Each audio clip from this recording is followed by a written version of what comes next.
प्रिय मित्र, अॼु पां प्रेरित पाउल जो कुरिन्थीअ खे लखल पत्र जो पां अभ्यास कंदासीं।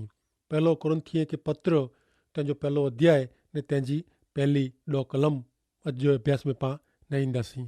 तो सुणो कुरिन्थीअ खे लखल संत प्रेरित पाउल जो पत्र तंहिंजो पहलो अध्याय ने तंहिंजी पहली कलम। ईश्वर जी इच्छा से ख्रिस्त यीशु जो प्रेरित थियला तेड़ायलो ऐं पाउल ने पंहिंजा भाउ सोस्तेनस तरफ़ थी कुरिन्थ जी ईश्वर जी शुभेच्छा। पहली कलम पाके जणाए थी कि ऊ ख्रिस्त यीशु जो प्रेषित थियला तेड़ाए में आयो आहे। पहली कलम में प्रेषित पाउल जणाइए था कि ऊ ईश्वर जी इच्छा से प्रेषित आहे। ऊ स्वेच्छा से ईश्वर जो प्रेषित थियो न हो, पण ईश्वर जी इच्छा से ईश्वर जो प्रेषित थियो हो। ही घणे महत्व जी बाबत आहे। ईश्वर जी इच्छा प्रमाणे जीवंदल व्यक्ति सुखी ने मजे में आए, इनके संतोष ने आनंद मिले तो चंदा का हाय वो जीवन में नती वे। इनके हृदय में ईश्वर जी शांति इनके आंतरिक रीते खुश में रखे थी। पण जो व्यक्ति ईश्वर जी इच्छा प्रमाणे जीवे न तो वो अशांत अस्थिर ने मुंझणे में जीवे तो। संत पाउल जेकी चवंदा हुआ, जेकी कहंदा हुआ, वो ईश्वर जी इच्छा में वो तंहिंला हू अहिड़ी सजाइब जहिड़ी साक्षी ॾिए था। हाणे नेरियूं कुरिन्थीअ खे पहलो पत्र तंहिंजो पहलो अध्याय ने ॿई कलम। ईश्वर जा लोक थियला अलॻि करायलो वरी पंहिंजे ने पंहिंजे यीशु ख्रिस्त जे नामे विनती कंदल सॼी दुनिया जे लोक वारे जी ऐं यीशु ख्रिस्त जे सबनि जे कारणे ईश्वर जा बनियल आहियो। मित्र, पहली ने ॿई कलम भेरी आहे, तंहिंला इनखे अलॻि अलॻि कहणी मुश्किल आहे। कुरिन्थी शहर जी ईश्वर जे समाज मंडली के कुरिन्थ शहर इन जी बूंडाई जे कारणे जाणी तो हो। ईश्वर जी नज़र में उहो पापी बूंडो शहर हो।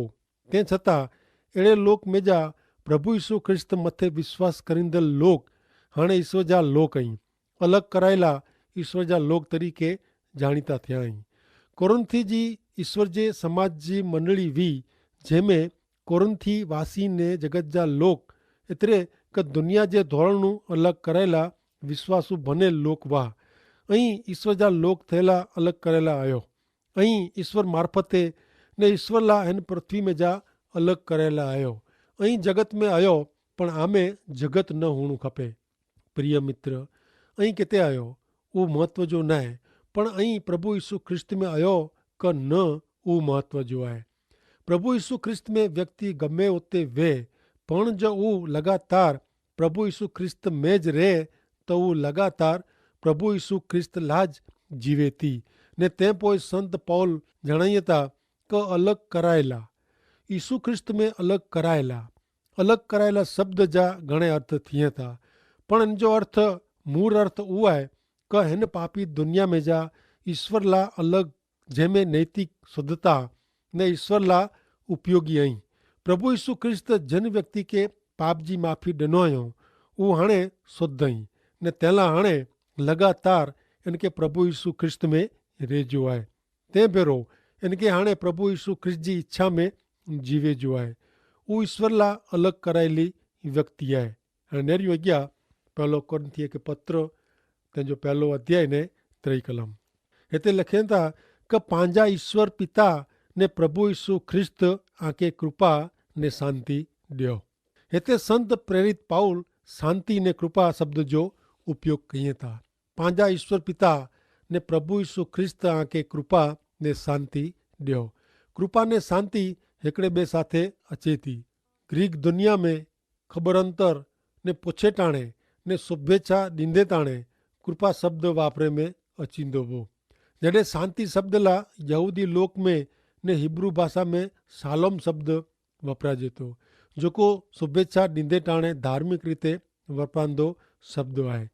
प्रेरित पाउल ग्रीक ने हिब्रू बॉय शब्द जो उपयोग करी ऊचे स्थान में रखीने इन जो उपयोग कइए था। मित्र, प्रभु यीशु ख्रिस्त मथे विश्वास करींदल ईश्वर जी कृपा से उद्धार मेळवे थी उहो व्यक्ति ने तॾहिं ज उहो इन जे हृदय में शांति अची सके थी।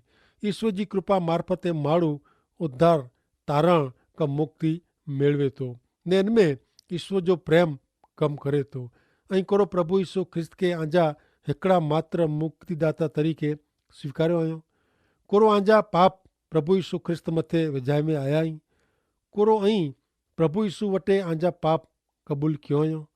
जो हिन प्रमाणे आहे त ईश्वर जी शांति आंजे हृदय में आहे, कारण प्रभु यीशु ख्रिस्त आंजा पाप उंचकी गिणो आहियो। हाणे अॻियां न रहियो, पहलो कोरिन्थियों के पत्र पहलो अध्याय ने चौथी कलम। यीशु ख्रिस्त मार्फते ईश्वर आंखे कृपा से भरपूर कयो, तंहिंला आला आऊं हमेशा उन जो आभार मना थो। हिते यीशु ख्रिस्त द्वारा ईश्वर आंते कृपा कयो अहिड़ो जणे में आयो आहे। एतिरे प्रभु यीशु ख्रिस्त में कृपा ॾिने में आवई आहे। मित्र, मात्र प्रभु यीशु ख्रिस्त में अहिड़ा आशीर्वाद मिलनि था। संत पाउल एफिसी लोक के लखल पत्र जे पहले अध्याय जी 3 कले में जणाइए था कि ईश्वर पांखे स्वर्गीय दुनिया में हरेक आत्मिक भेट ॾईने यीशु ख्रिस्त साथे जे पंहिंजे संबंध में पांखे आशीष ॾिनो हुयो। मित्र, प्रभु यीशु ख्रिस्त में ईश्वर जा आशीर्वाद मिलनि था। हाणे चौथी कलम में ख्रिस्त शब्द वपरायो आहे। ख्रिस्त हू यीशु जो शीर्षक अथवा मथाड़ो आहे। जॾहिं यीशु हू उन जो संज्ञावाचक न आहे। यीशु ख्रिस्त एतिरे अभिषिक्त मानव उद्धार लाइ जगत जी उत्पत्ति टाणे जेको भविष्यवाणी करे में आवी हुई, इन प्रमाणे अभिषिक्त प्रेरित पाउल के जीरा थियल आहे। यीशु ख्रिस्त जा दर्शन थिया हुआ। हू महिमावान गौरवी ख्रिस्त जा दर्शन कयं जेको पाप मरण ने शैतान मथे जीत मेळवीने सॼी मानव जात लाइ मुक्ति जी व्यवस्था कयो आहियो। प्रेरित पाउल यीशु ख्रिस्त में कृपा, शांति ने स्वर्गीय आशीर्वाद मेळव्यो हो। तंहिंला हू यीशु ख्रिस्त के ख्रिस्त यीशु तरीक़े एतिरे अभिषिक्त उद्धारना तरीक़े प्रगट कईं था। पहलो कोरिन्थी पहलो अध्याय ने 5મી कलम। कारण यीशु ख्रिस्त साथे जे संबंध जे कारणे ऐं मिड़े वाणी, ज्ञान ने बुद्धि में ने ॿई मिड़े बाबत में भरपूर थिया आहियो। प्रेरित पाउल हिन जी ॻाल्हि के हिन सत्य के कोलोसीअ के लखल पत्र जे 3 अध्याय जी 16મી कलम में ज़ाहिर कईं था कि ख्रिस्त जे संदेश जी मिड़े समृद्धि आंजे हृदय में हुअणी खपे। हिकिड़े ॿिए खे मिड़े समझ बुद्धि में ज्ञान में शिक्षण ॾियो। ईश्वर लाइ आंजे हृदय में आभार साथे गीत भजन गायो। प्रिय मित्र, पवित्र बाइबल जा पवित्र वचन गीत जे रूप में, वार्ता जे रूप में ने शिक्षण जे रूप में पंहिंजे हृदय में हुअणा घणे ज़रूरी आहे, जेथी करी पां हिकिड़े ॿिए खे अलॻि अलॻि रीते ईश्वर परायण जीवन जीवेला मिड़े भेरा थईने समझ ने उत्तेजन पूरो पाड़ी सघूं। प्रिय मित्र, बाइबल जा वचन जीवन में उतारेला आहिनि, मात्र यादि करेला क गोखेला नहीं। जॾहिं पंहिंजा हृदय, मन ने मौत ते बाइबल जा वचन वहता, तॾहिं हू पंहिंजे जीवन में कमु कईं था। तंहिंला दिलि से बाइबल जा वचन यादि रखणा घणे ज़रूरी आहे, जेथी इन जी मज़ा ने आनंद ने आशीर्वाद पां मेळवी सघूं, अनुभवी सघूं। भले हाणे पां अॻियां नेरियूं पहलो कोरिन्थियों के पत्र पहलो अध्याय 6 ने 7મી कलम। तंहिंला आमे हिकिड़ी पण आत्मिक भेट जी खामी न आहे। ख्रिस्त विषय जो संदेश आमे प्रसरेलो आहे। ई ऐं उन जे प्रगट थिए जी वाट नेरियो था। प्रेरित पाउल कोरिन्थी जी मंडली के जणाइए था कि आंखे सांसारिक रेजी ने ऐहिक जीवन जीवे जी जरूर न आहे, कारण यीशु ख्रिस्त में आंखे मिड़े जात जा कृपादान मिलियल आहिनि ने आंखे फक्त हिकिड़ो ज कृपादान मेळवीने वीरे जो न आहे, क संतोष मेळवे जो न आहे। यीशु ख्रिस्त में घणे कृपादान मिलनि था ने आंखे उहो मेळवे जी इच्छा रखे जी ज़रूर आहे। परिणाम ऐं यीशु ख्रिस्त में अॻियां वधो ने उन जे आगमन सुधी, એટલે કે પ્રભુ ઈસુ ખ્રિસ્ત પાછા અચે ત્યાં સુધી પ્રભુ ઈસુ ખ્રિસ્ત में રહો। हाणे अॻियां न रहियो पहलो कोरिन्थी पहलो अध्याय ने 8મી कलम। पंहिंजे यीशु ख्रिस्त जे अचे जे ॾींहुं ऐं निर्दोष ज़ाहिर थियो, तंहिंला ईश्वर आंखे छीवर सुधी निभाई रखंदा। 8મી कलम में संत पाउल निर्दोष शब्द वापरिए था। गुने वगर जा क भुल वगर जा न। आंजे जीवन में भुलूं कढींदल आंखे घणे मिली अचींदा, पण आंखे दोषित लेखे में अचींदा न। पंहिंजे प्रभु यीशु ख्रिस्त जे आगमन जे ॾींहुं ऐं निर्दोष ज़ाहिर थियो, तंहिंला ईश्वर आंखे अंत सुधी निभाए रखंदा। प्रभु यीशु ख्रिस्त जो ॾींहुं मात्र वर्तमान समय के न, पण उन ॾींहुं के ॼाण जणाए थो कि जॾहिं प्रभु यीशु ख्रिस्त पंहिंजी समाज मंडली के कोठेला हिन पृथ्वी ते अचींदा।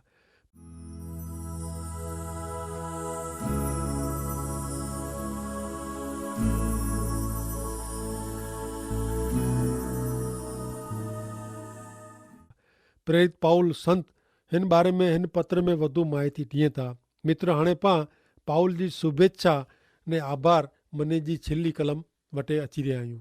9वीं कलम उहो पंहिंजी चावी रूप कलम आहे। हीअ कलम पाण जणाए थी कि यीशु ख्रिस्त कोरिंथवासी लोक जो हरेक सवाल जो उकेल आहे ने इन में दैनिक सामाजिक ने अंगत जीवन जी हरेक सवाल जो उपयोग ने जवाब ने मुंझवण जो उपाय ॾिने में अवल आहे।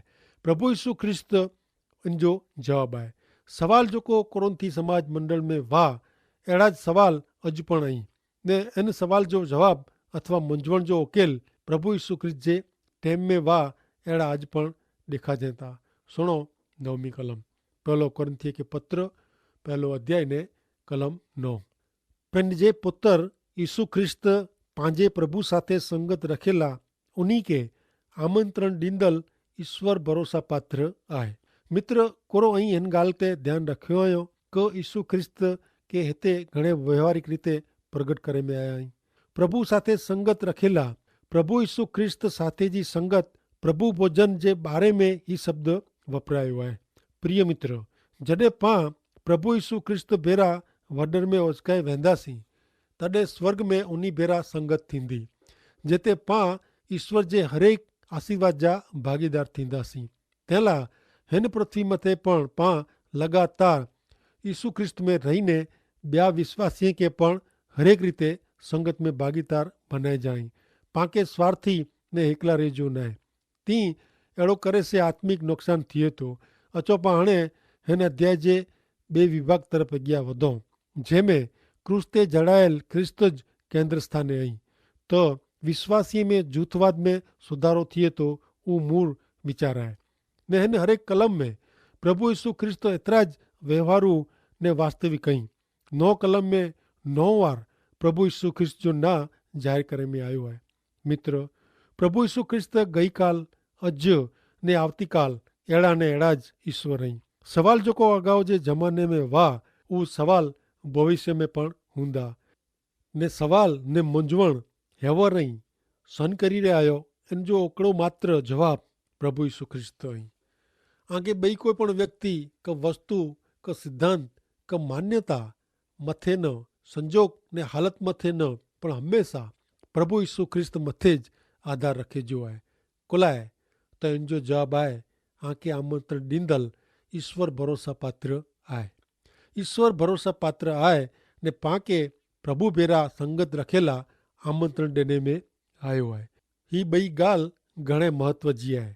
महत्व जो माण्हू न आहे, का कोई पण व्यक्ति न आहे, पण ईश्वर आई ने आके ऊची जात जो आमंत्रण मिलियो आहे। आमंत्रण कुलाए हाणे नेरियो पहलो अध्याय ने 10वीं कलम। भा, आके आऊं प्रभु यीशु ख्रिस्त जे नामे विनंती कयां थो कि ऐं मिड़े हरेक बाबत में हिकिड़ा थियो, सहमत थियो ने हिकिड़े मत जा थियो ने आमे पक्षापक्षी हुअणी खपे न, ऐं हिकिड़े वीचार जा थियो ने हिकिड़ो मत रखीने संपूर्ण रीते एकता संप रखो। प्रभु यीशु ख्रिस्त जो ना हिन वचन में पण जणाए में आयो आहे। पत्र में प्रभु यीशु ख्रिस्त जो धणीपणो अथवा प्रभु यीशु ख्रिस्त जे सर्वसत्ताधारीपणे मथे भार रखे में आयो आहे।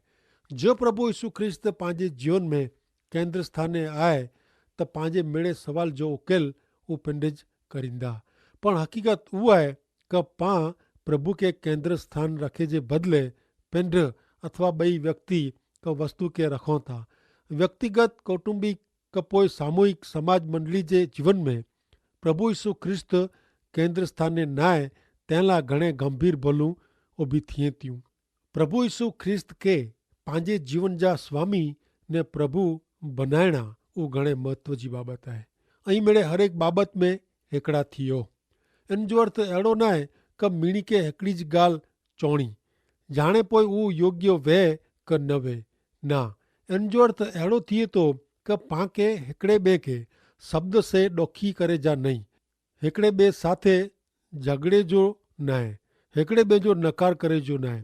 टूंक में मतभेद हुई सके पण मनभेद न हुअणा खपे। छतां जेको ख़ासो आहे उहो सर्वानुमते राजी खुशी से स्वीकारी ॻणणू इन प्रमाणे करणू। आमे पक्षापक्षी न हुअणी खपे, पक्षापक्षी एतिरे का भेदभाव देखीता भागला ने समाज मंडल में भांगफोड़ न होना खपे। अड़े प्रकार जी पक्षापक्षी में छानी चाड़ी चुगली ने खोटी गालियों से झगड़ा थिए था, टीका टिप्पणी थिए था ने वो पण तिरस्कार से ने अरस परस जी खाराश से थिए था, गुस्से में थिए था। प्रभु यीशु ख्रिस्त ते विश्वास करींदल व्यक्ति में अदेखाए खार ने गुस्सो होणो खपे ने वो तॾे ज रही सके जॾे ख्रिस्त जीवन जे केंद्र स्थाने वे नता। प्रिय मित्र, प्रभु यीशु ख्रिस्त में जुदे जुदे पणे में पण एकता है। यीशु ख्रिस्त मथे प्रेम करींदल व्यक्ति कॾे पण मात्र पंहिंजो ज हित नेरे नथी ने प्रेम करींदल व्यक्ति कॾे पण मात्र पंहिंजो ज हित नेरे नथी ने जो वो अहिड़ो करे त पण ईश्वर पवित्र आत्मा इन जी भुल वताईंदा ने सुधारे जी तक पण ॾींदा। ऐं हिकिड़े वीचार जा थईने हिकिड़ो मत रखीने पूरी रीते एकता संप रखो।